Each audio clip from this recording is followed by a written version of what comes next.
எவ்வளவு முடி வச்சிருக்கா பாத்தீங்களா? நல்லா இருக்கு. சும்மையா வளர்ந்துருக்குங்க. இந்த மாதிரி எல்லாம் growth எனக்கு இல்ல. இங்க பாருங்க, எலிவால் மாதிரி இருக்கு. எனக்கு தான் முடியுமா முளைக்கவே மாட்டேங்குது. அசிங்கமா இருக்குல்ல? அசிங்கமா இருக்கா? அப்ப அவளை வேணா போய் கல்யாணம் பண்ணிக்க. இல்ல அது சொல்லாம நான் கேட்டா அசிங்கமா இருக்குன்றீங்க. இல்லம்மா இந்த மாதிரி முடி அவ்வளவு இந்த மாதிரி எல்லாம் முடி இருந்தா என்னால ஹேண்டில் பண்ண முடியாது. முடி வச்சுட்டு சும்மா போட்டுட்டு வியாபாரம் பண்ணி இருந்தாலும் வெட்டி இருப்பேன். இந்த அளவுக்கு எல்லாம் வளர்ந்து வெட்டி தானே அவ்வளவு சீசன் இருக்கு.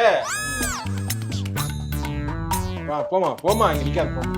அனிதா அக்கா, என்ன ஷாம்பு யூஸ் பண்ற? ஷாம்புலாம் யூஸ் பண்றது இல்லக்கா, வெறும் சீயக்கா மட்டும் தான் யூஸ் பண்றேன். அப்படியா? ஆமா ஆமா ஆமா ஆமா. பரவாயில்ல. நல்லா இந்த இடம்லாம் வந்து ப்ராப்பரா நீ கட் பண்ணணும். இங்க பாரு, அங்கங்க நாய் முடி மாதிரி இருக்கு. இல்லக்கா, இது இல்லாம நிறைய பேர் எவ்வளவு கஷ்டப்படுறாங்க தெரியுமா? எல்லாரும் கேக்குறாங்க நீங்க என்ன ஷாம்பு யூஸ் பண்றீங்க, என்ன ஆயில் யூஸ் பண்றீங்க. ஆமா, என்ன ஷாம்பு யூஸ் பண்ற? நான் சீயக்கா தாக்கா, வீட்ல அரப்பு சீயக்கா தான் யூஸ் பண்றேன். அதுக்கே வளருதா?